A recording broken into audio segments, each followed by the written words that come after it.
விஜய் காவேரியை மீட் பண்ணுறதுக்காக நிறைய ட்ரெஸ் எல்லாம் போட்டு போட்டு பார்த்துட்ருக்காரு. அம்முவும் விஜய் பண்ணுறது எல்லாத்தையுமே நோட் பண்ணிகிட்ருக்காங்க. விஜயும் ஒவ்வொரு ட்ரெஸ்ஸாக போட்டு பார்த்து நல்லா இல்லைன்னு சொல்லிட்டு கழட்டிகிட்டே இருக்காரு. அம்முவும் அப்பான்னு கூப்பிட்டு இதுக்கு மேலே உங்ககிட்ட போடுறதுக்கு ட்ரெஸ் இல்லைப்பா போதும் அப்படின்னு சொல்கிறாங்க. விஜயும் இல்லைடா போட்டதில் ஒன்று கூட நல்லாவே இல்லையே அப்படின்னு சொல்கிறாங்க.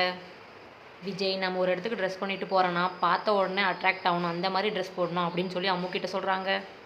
அப்படி யாரப்பா மீட் பண்ண போகிறீங்க அப்படின்னு சொல்லி அம்முவும் கேட்குறாங்க. விஜயும் வேற யார், உங்கள் அம்மா தான், அவளை தான் மீட் பண்ண போகிறேன் அப்படின்னு சொல்கிறாங்க. அம்முவும் அப்போ நானும் வரேன்ப்பா அப்படின்னு சொல்லி கேட்குறாங்க. விஜயும் நீயா, அது முடியாதே, நீ வேண்டாம், நீ இங்கேயே இரு அப்படின்னு சொல்கிறாங்க. அம்முவும் ஏன்னு கேட்கும்போது நாங்கள் ஒரு முக்கியமான ஒரு விஷயம் பேச போகிறோம், அதனால் நீ வந்தால் அது நல்லா இருக்காது அப்படின்னு சொல்கிறாங்க. முக்கியமான விஷயமா, அப்படி என்ன விஷயம்ப்பா அப்படின்னு சொல்லி கேட்குறாங்க. விஜயும் கல்யாணத்தை பற்றி தான் அப்படின்னு சொல்கிறாங்க. அம்முவும் ரொம்ப ஹாப்பியாகிடுறாங்க. அப்போ அம்மா கல்யாணத்துக்கு ஓகே சொல்லிட்டாங்களாப்பா அப்படின்னு சொல்லி கேட்குறாங்க.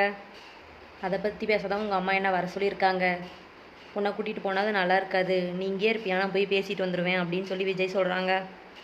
அம்முவும் ஓகேப்பா, அப்போ நீங்களே போயிட்டு வந்துடுங்க, ஆல் தி பெஸ்ட் அப்படின்னு சொல்லி விஜயை அனுப்பி வைக்கிறாங்க.